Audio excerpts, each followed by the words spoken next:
everyone. I hope you can all hear me because I'm very soft spoken. My name, as Uraikane has already so wonderfully introduced me, thank you so much, is Busisiwe Gambu.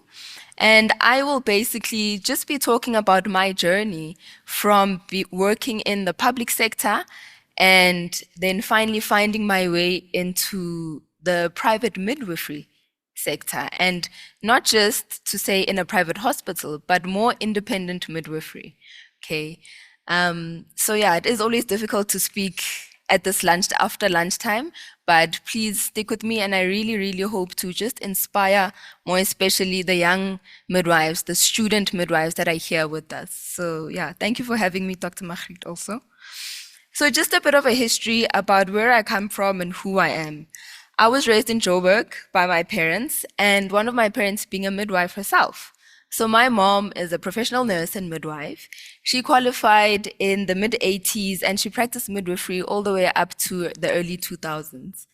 And my mom worked in, back then, this whole thing of private midwifery was not a thing.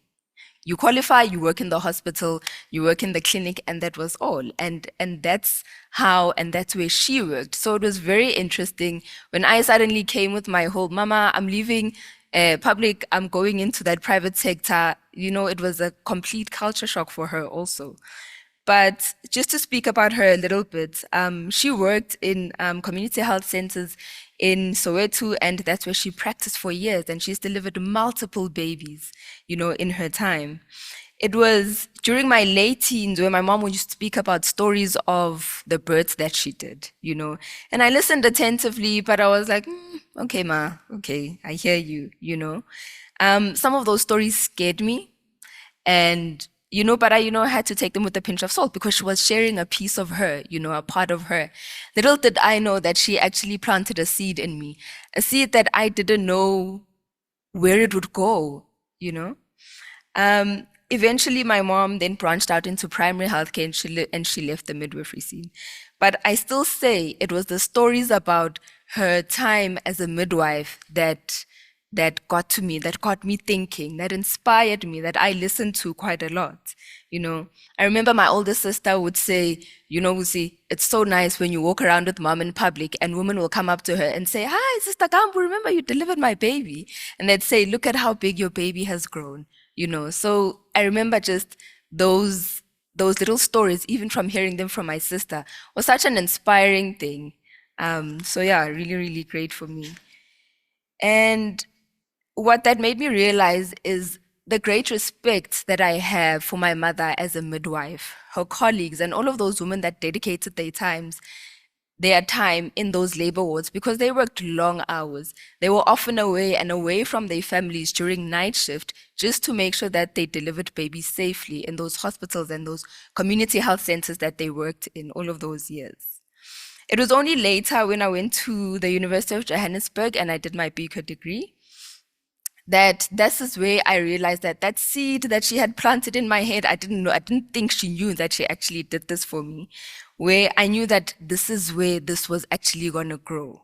Okay, as an undergraduate student, you are exposed to so many different departments. You go from a surgical ward to a medical ward to a peds ward to all these different places, and you gain so much knowledge and you gain so much experience from all of those different wards and those departments.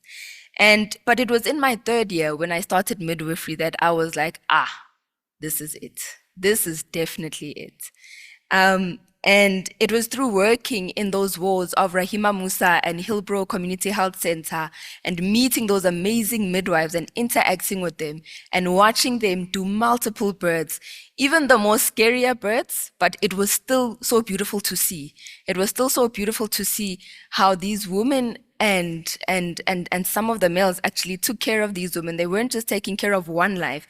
They were taking care of the woman and that unborn baby, and sometimes even twins or however many babies there were in that belly. So it was such a changing point in my life that I knew that as a student, this is where my confidence was. This is where my love was. This is where my passion was. And I always knew that by the end of this, when I finish my studies, when I go into ComServe, I really, really hope that I get placed in a maternity ward. But you know how it is. You don't know where you're gonna be placed. You don't know where you're gonna go. You just sort of sit in that hope that one day I'll actually be in a place where I can help so many women and children also. Okay. All right. Then I started my community service in 2019 in a district hospital in the West Rand. And to my luck, I was actually placed in a labor ward. And if anyone knows the type of setup of a district hospital, you have an antenatal ward and a labor ward all in one. So you're seeing moms with complications, you are admitting women in labor, you are progressing women, you are doing their births, you are running to theater, and it's all a mix. But honestly, I'm very grateful to the midwives that I met in that department because they welcomed me into that department. They help nurture me. They help me find my feet as a young professional nurse. Okay. And it was very interesting to learn, to understand, and to also just take on the responsibility of now also caring not just working as someone who was working as a student, but now you're a professional. Now the responsibility is on you. You need to make sure that you're taking care of these women, making sure that you're birthing babies that are healthy, you know. So I really enjoyed my time in the state hospital. But over time, yes, I developed my skills. I was able to handle emergencies also, and we worked very well as a team, and also even with the doctors that were there. It was really lovely to actually work with them. We saw different women that handled firstly their pregnancies differently, that handled even their labor differently, and we were able to support them as much as we can. And obviously, I come from a time where you just knew that after studying, you go either work in the hospital or the clinic. There wasn't anything more to it, and that's where you were, and that's where you grew. And yes, I was content and I was happy at the moment, but I also felt like something was missing. I always felt like I wish I could be doing a little bit more. But working in a state hospital, a very busy department, it was a little bit, sometimes very difficult to do a little bit more, even if you wanted to as much as you can. Then further on in 2021, I was introduced to sensitive midwifery. I remember finding it online, but I remember my cousin also, who's also a lecturer, who also introduced me to this. And it was during that time I started following sensitive midwifery online. I started being interested in what is this? What is this all about? What are they saying? And then I eventually, after following them online, I then decided I want to enroll for the sensitive midwifery course. And that's what I did. And I completed it at the end of 2021. And I can tell you now, guys, I thought I knew what I was doing in that ward. No, I knew nothing. Like, I was just getting by, making sure these babies are birthed and they go home with their moms. But it was after I did that course where I was like, this is midwifery. This is it. This is what I want to do. Okay. And it was a little bit daunting because I think I was in the course with other midwives that were a little bit more developed, but I knew that I gained so much from that. And I was like, I need to take this back. I need to go back into the ward and I need to implement it. Obviously, being excited to do this, went back into the ward and I was like, okay, Busi, how are you going to do this? Who you going to tell? Who's going to care to listen to you in about what you're telling them about? Women should be on all fours. You need to support them. And I tried. I really, really tried my bit. But it was sometimes you are met with resistance. And that's the unfortunate thing about sometimes being in a public hospital. It's not to say that the midwives don't want to do it. It's because of some of the constraints. It is full. You don't have the necessary resources. We don't even have the necessary knowledge sometimes to even know that if I can do this for this woman, it would make the world of a difference for her and her birthing experience. I definitely felt like there was definitely something missing there. And yeah, it really got to me. I wish that I could do more, but it was a little bit beyond me at the time. And at some point towards the end, before I left the public sector, I used to say to anyone that cared to listen, I used to say, I actually feel like I work in a factory. I feel like I'm working on a conveyor belt because the woman walks through the door. I look at her file, I read her history, and that's it. I take all the medical information that I need there, and then, if she's in labor, I progress her, deliver her baby, and send her off. But I don't know who she is. I don't know what her previous pregnancies were like. I don't know what her previous births were like. I don't know what trauma she endured. I don't know what family structure she comes from. I don't know what support she has at home. You know, I don't know how she bonded eventually with that little baby once she was home. I couldn't help her fully with her breastfeeding.